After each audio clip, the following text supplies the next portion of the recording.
Se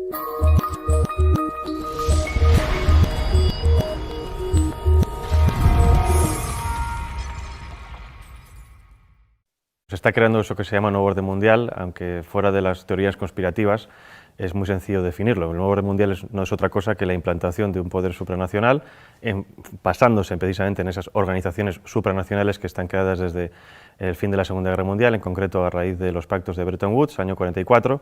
Tenemos la Unión Europea, Fondo Monetario Internacional, Banco Mundial, la ONU misma y todas sus subdivisiones.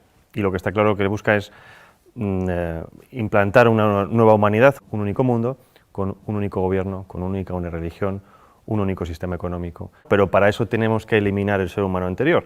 Por eso esos pilares que son los fundamentales, relativismo moral, laicismo, ideología de género, entre otros tantos, podemos añadir aborto, ahora viene la eutanasia, con el objetivo de desprogramar al ser humano que existía antes, implantar un nuevo código de valores y poder empezar a implantar el transhumanismo, que es al que vamos. Vamos en lo que llaman también la cuarta revolución industrial, que es la implantación de un sistema robótico basado en inteligencia artificial que controle todo aquello que antes era de alguna manera esporádico en el ser humano.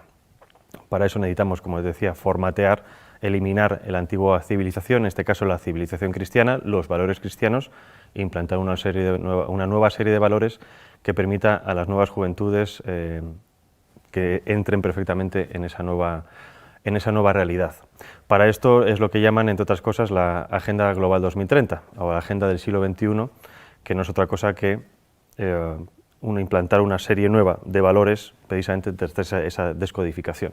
Obviamente esto no es homogéneo, no es consecutivo, a veces hay tropiezos, pero lo que está claro es que estamos ante las puertas de una nueva realidad. No es un cambio gradual como ha existido antes en la historia del ser humano, sino que es algo completamente diseñado. Es decir, el mundo al que vamos es fruto de una ingeniería social perfectamente planificada y perfectamente implantada. La implantación primero es ideológica. La ideología sirve primero para desestabilizar una nación. Si nos atendemos, por ejemplo, a Yuri Bezmenov, el antiguo agente del KGB que emigró a Estados Unidos y que contó precisamente esos procesos por los cuales se puede desestabilizar una nación, que es desestabilización, desmoralización, crisis y normalización, estamos viviendo perfectamente esas etapas. Hemos tenido una desestabilización, ahora estamos en la fase de desmoralización, que es volver a las naciones contra sí mismas, la endofobia, el odio a nuestra cultura cristiana, el odio a la misma biología, la misma realidad biológica hombre y mujer, para hacer que la población esté completamente confundida y que sea mucho más fácil guiarlas a un nuevo punto, es la mentalidad de rebaño. Ahora bien, primero es la ideología, segundo es lo demás, implantación social, económica, política, tecnológica, medioambiental, sanitaria, alimenticia. Todo esto está perfectamente diseñado en la página del Foro Económico Mundial. Tienen perfectamente diseñado cuál va a ser el nuevo mundo. No dejan nada fuera. Lo sorprendente y lo llamativo es que está todo perfectamente entrelazado y todo perfectamente conectado. Porque si tocamos todos los puntos, la salud, la educación, la ciencia, todo eso les va a permitir guiar, digamos, todo de forma paralela, todo hacia un mismo punto. Aunque en la realidad, obviamente, sabemos que hay gobiernos nacionales, en la práctica, gran parte de estos gobiernos nacionales para nada están trabajando para el bien de sus naciones, sino que trabajan precisamente para los intereses de estos globalistas. Lo hemos visto con el gobierno de Sánchez, lo estamos viendo en otros países, por ejemplo también en Iberoamérica. El aborto es algo que está en la Agenda Global 2030, que está incrustado en el ADN de los globalistas y que lo quieren promocionar a todo coste. El aborto, para que lo entendamos, es una política de Estado. El aborto se aplica desde el año 74 a través del informe de Kissinger, que viene precedido de un informe de la Fundación Rockefeller del año 72, que viene precedido de unas declaraciones de Robert McNamara, el que fue secretario de Defensa con Nixon y que en el año 68 pasó a ser presidente del Banco Mundial, en el que decían que debido al auge o debido a la expansión poblacional de ciertos territorios, en concreto África o Asia, ese auge demográfico podía reducir los recursos naturales necesarios para el imperio, en este caso Estados Unidos. Había que promocionar el aborto como una política de Estado para despoblar esos territorios con el objetivo de que de la presión demográfica no consumir estos recursos en muy corto tiempo. ¿Qué pasa? Obviamente, si entendemos esto como una política de Estado, obviamente no se puede vender al resto de la población diciendo ustedes van a dejar de tener hijos porque a nosotros nos interesan los recursos que ustedes tienen. Lo que se hace es un marketing político y esto es como nos están vendiendo todo. El aborto es un interés de Estado, es un interés geoestratégico. Todas las demás propuestas que tenemos hoy en día, ideología de género, ecología o esta nueva religión medioambiental, todo eso es lo mismo. Son políticas de Estado que nos lo venden para el gran público con un marketing político para que la gente lo acepte. Porque, por ejemplo, si entendemos ahora las políticas medioambientales como, digamos, obviamente necesarias para todos los gobiernos, dentro de esas políticas medioambientales está la reducción de la población. Nos lo venden como un bien necesario, es decir, si seguimos creciendo vamos a destruir el planeta, por lo tanto dejen ustedes de tener hijos, porque si no este ritmo es inaguantable. Nos venden la ideología verde como algo necesario, pero que dentro de esa ideología verde contiene todas estas políticas de Estado que nos lo quieren vender para, obviamente, controlar la población. Reducir la población, la eutanasia para destruirla, desestabilizar las naciones, confundir a la población en la educación, en fin. Hay que empezar a pensar que las políticas que tenemos hoy en día no son lo que parecen, sino que son el resultado de un proyecto, de una implantación a nivel global, con el objetivo precisamente de desestabilizarnos para poder tener el control completo sobre nosotros. No hay nada más fácil que dominar que una población enfrentada entre sí. Por eso es tan importante entender cómo funciona la aplicación de las políticas, cómo funcionan las élites supranacionales, para poder entender qué tipo de política se nos está aplicando a nivel nacional y local. El enemigo a abatir por esta élite supranacional o globalista no es otra cosa que el ser humano. Es decir, hay un desprecio absoluto por parte de las élites por el ser humano corriente, no solo en las élites supranacionales, también las tenemos en las élites nacionales. Y obviamente para destruir a esa parte de la población, no en el sentido físico, sino en el sentido psicológico, hay que atacar obviamente sus creencias, sus bases morales, y en este caso primero es destruir las naciones y obviamente la religión. Hay un objetivo que es crear una religión única. Es decir, las religiones tradicionales son un escollo para ese nuevo orden mundial, para la consecución de ese poder político. Si eliminamos la religión, estamos eliminando obviamente una vía de escape muy humana que de alguna manera evita que llegues al control mental de las personas. Podremos controlarlas físicamente, pero la religión permite que esas personas se puedan evadir a otro plano y obviamente también contienen unos códigos ético-morales muy firmes que están completamente enfrentados ante los códigos morales que nos quieren implantar. En este caso, la religión católica o la Iglesia católica es el enemigo a batir desde hace siglos. Ya no solo hablo de la masonería, sino de muchísimas personas. Es decir, es necesario hacer caer esa civilización cristiana para poder implantar una nueva civilización. Y esto no lo estoy diciendo yo, lo ha dicho, por ejemplo, incluso Hillary Clinton en unas declaraciones antes de las elecciones de 2016, en las que decía que las religiones eran un escollo, que había como por cualquier vía había que acabar con ellas e implantar una nueva religión.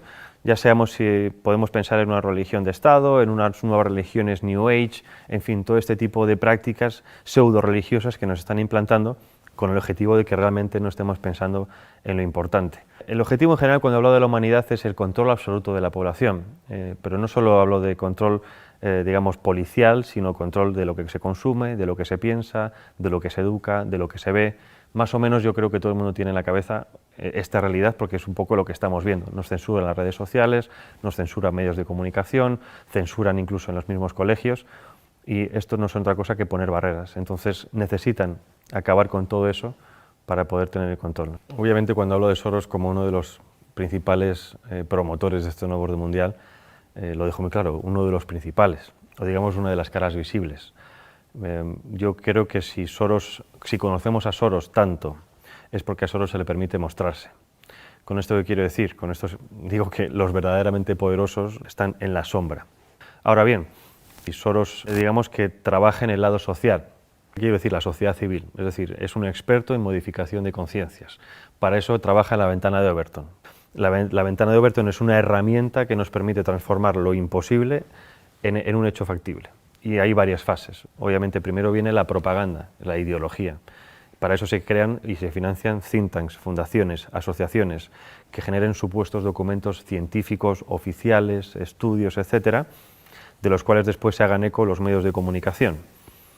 Esos medios de comunicación llegan a las masas. Las masas, a base de repetición de estos estudios, estos conceptos, estas ideologías, acaban, si no aceptando como propias esas ideologías o pensamientos, sí aceptándolos diciendo que es algo como ya existe y lo ven por todas partes, es algo que hay que aceptar. Una vez llegamos a esa tercera fase, viene la cuarta fase, que es la de los políticos. Los políticos, obviamente, con el interés partidista de continuar en el poder, se hacen supuesto eco de esas reclamaciones supuestamente sociales, y obviamente después el quinto, que es la transformación en leyes, la legislación. Entonces, esos 5 pasos es lo que se ha seguido con muchísimas cosas. Tenemos el aborto, tenemos el matrimonio homosexual, ahora tenemos ya ha empezado la eutanasia, y el siguiente paso es la pedofilia. Y esto es pura matemática, es ciencia política y siempre funciona. Entonces, si nos atenemos a que esto sirve para aplicar ciertas cosas, ¿qué es lo que ha hecho Soros a nivel social? Lo mismo. Ha financiado ONGs, asociaciones, fundaciones, ha financiado medios de comunicación, ha financiado a políticos e incluso ha financiado a instituciones como por ejemplo puede ser la Unión Europea o el European Council on Foreign Relations, que es la versión europea del CFR norteamericano, que es el principal lobby de la política exterior norteamericana, en este caso en Europa. Entonces, si tienes los 5 pasos o los 4 pasos de los 5 en tu mano, es mucho más fácil modificar la realidad de los ciudadanos toca todos esos palos. Si nos vamos a instituciones supranacionales, ¿cuál es el papel de la ONU, de la UE? Es muy parecido.